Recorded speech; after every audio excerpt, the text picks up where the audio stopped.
is a huge question, especially for Columbia University. Like that's where a lot of things started, like the protests and everything. Um, I would say that that was definitely a crazy time to be like a Jew on campus. Nothing specifically like anti-Semitic happened to me, but definitely did see a lot of like anti-Semitic like writing. I saw the videos. It's hard not to think, oh, what are people thinking privately, like anti-Semitically about Jews? And you hear stories from friends of what happened. Um, so that was scary, honestly, when there were protests on campus, like and the encampment. That was probably the scariest time. But after that, it did get better, and I would say the biggest thing is that we have a lot of Jews on campus. There's a great Jewish community. There's Chabad, there's Hillel, and I think 30%. I think I saw that statistics of Columbia is Jewish, and so there is a lot of like people coming up to you. They like if they just know you're Jewish, they'll ask you like, "Oh, how are you doing?" They'll invite you to an event, and you feel supported. You don't, you get educated on how you can like I don't know, maybe there's something that you can do to help out. Like a lot of my friends went on a volunteer trip to Israel with Columbia or like related programs. I joined Mayor, which is like a Jewish education program similar to Emmett, which we have like in the neighborhood. So I never like, especially after connecting more with the Jewish community, like I felt a lot better on campus. Yeah.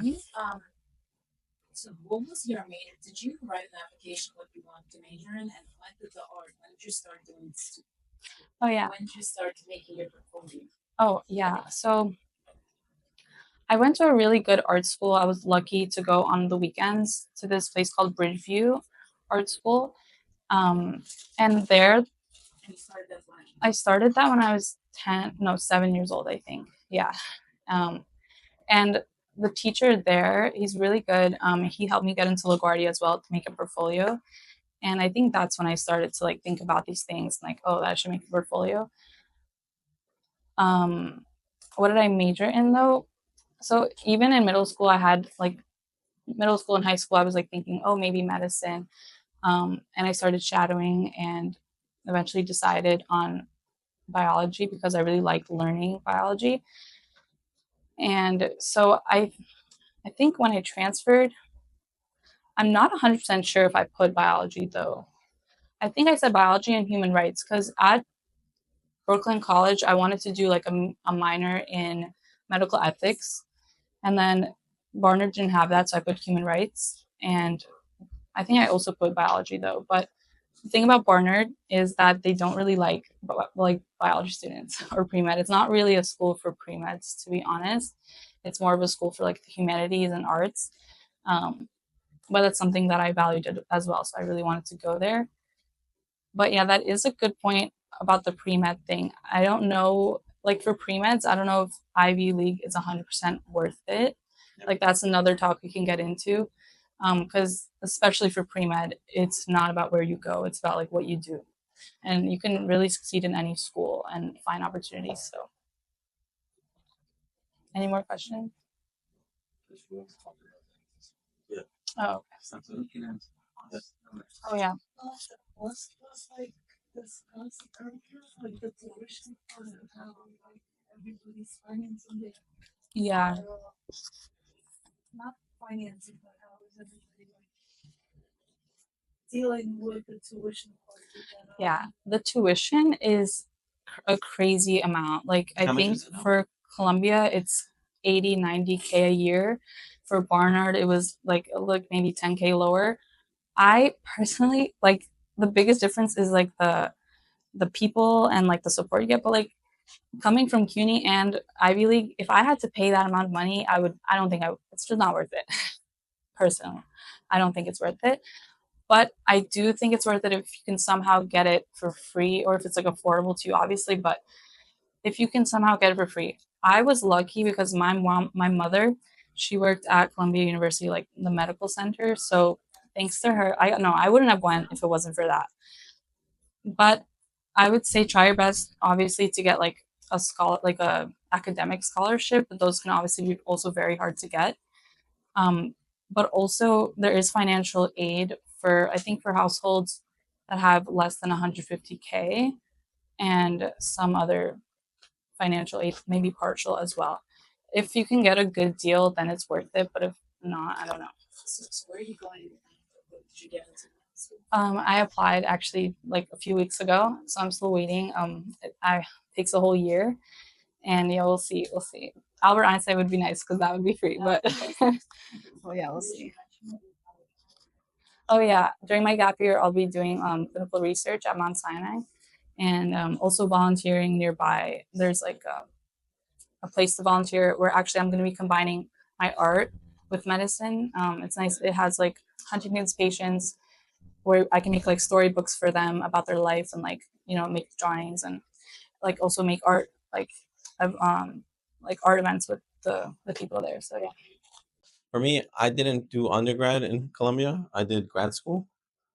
So grad school typically doesn't like giving financial aid. So I was broke going into Columbia, very broke. I remember at one point I was so broke. When I was trying to take a girl on a date. I had to jump the turnstile to get on the subway, and I used coins to pay for the first direction. The other way, I had to jump back. But basically, so poor that they still didn't give financial aid. But I had another friend that instead of going to grad school at Columbia, he did a transfer program. So I think some schools have this. Maybe they still have it.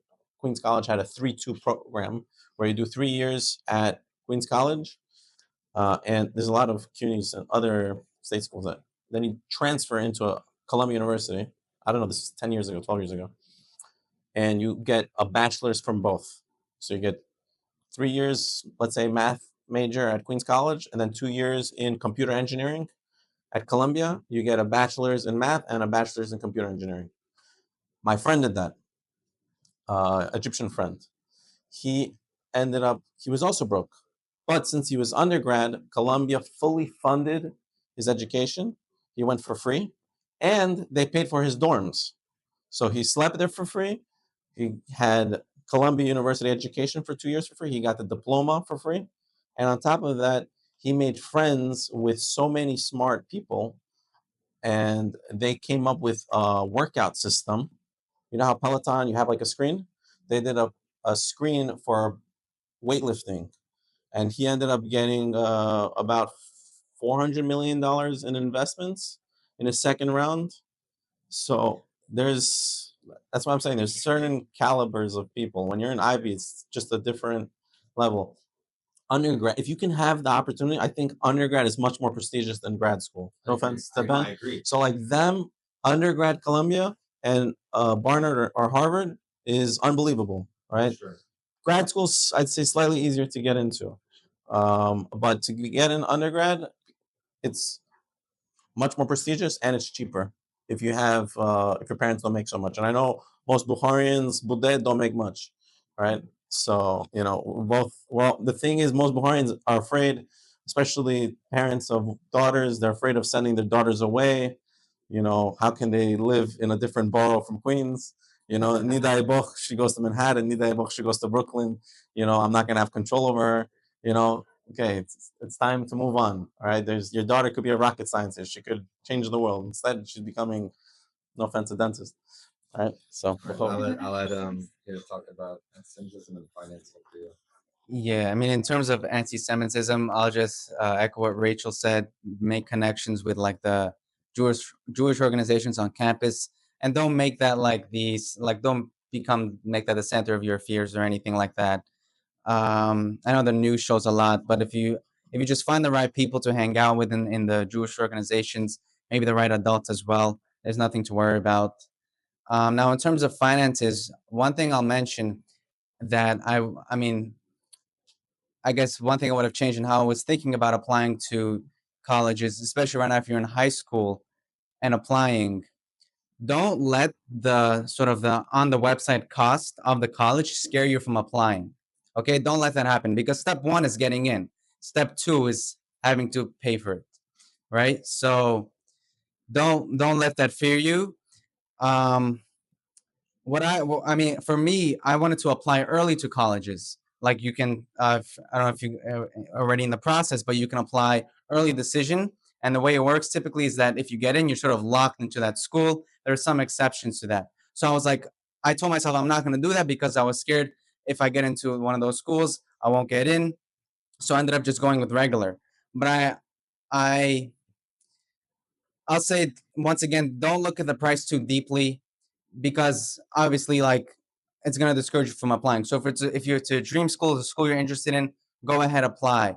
Now, in terms of actually paying, once again, as they said, colleges, they will give financial aid based on your parents' income. You can get a job on like with the college when you're there. Um, and obviously, yeah, I mean, parents can support some of it. Sometimes you can take loans. I think it's a worthwhile investment. Um, yeah, that's all I have to say. Okay, if I guess privately we can talk about it if I want to know my specific case, but yeah, that's all I have to say. Yeah. I'll just chime in a little bit. I also went for grad school, so it's different. For dental school, I think it makes more sense to take out loans because you're more guaranteed a higher end paying job. For undergrad, I think it's a little different. It depends what you want to do and what you want to study. Um, if you want to do law school or pre-med, it depends because you can get into a better graduate school for medical school or law school without going to an Ivy League undergrad. It really depends on your GPA, your MCAT, and your extracurriculars. If you wanted to go into finance or the humanities, I think going into undergrad Ivy League school makes more sense to pay for it because that's kind of your route in. But for dental school, yeah, I took out loans. I'm definitely in a lot of debt. But I think again, and like most people also make this calculation where it makes sense, where like the risk is worth the reward. It's not for everybody. And again, the Senate just passed a bill on like capping grad plus student loans now. So that for doctors and dentists, so before you could take out as much as you want, now I think they're capping it at like 300K. So that could affect future debt. And then you'd have to go to private loan. So it's definitely a tough space to navigate. I got lucky also because of COVID. I had 0% interest during that time, so there's luck involved. But you know, I agree with Michael's ultimate sentiment. If this is your dream and you are set on this, and financially, you know, there's always a way. Yeah, it might not be. You might have to be budgeting, and you have to, you know, be logical about the repercussions and the consequences. But if this is what you worked so hard for, I don't think you should let finances be the obstacle unless it absolutely makes no sense for you to do it. Yeah, I just want to quickly add, I agree with Ben that like if you're like in the humanities or business, like network is very important and that's like you can really get that at a school like Columbia or another Ivy League. But if you're pre-med, what matters the most is just like what you do and also like the people surrounding you, just how motivated they are. So again, I really want to stress maybe something similar to Macaulay is a good idea. Just somewhere that has like an honors program that's also really good.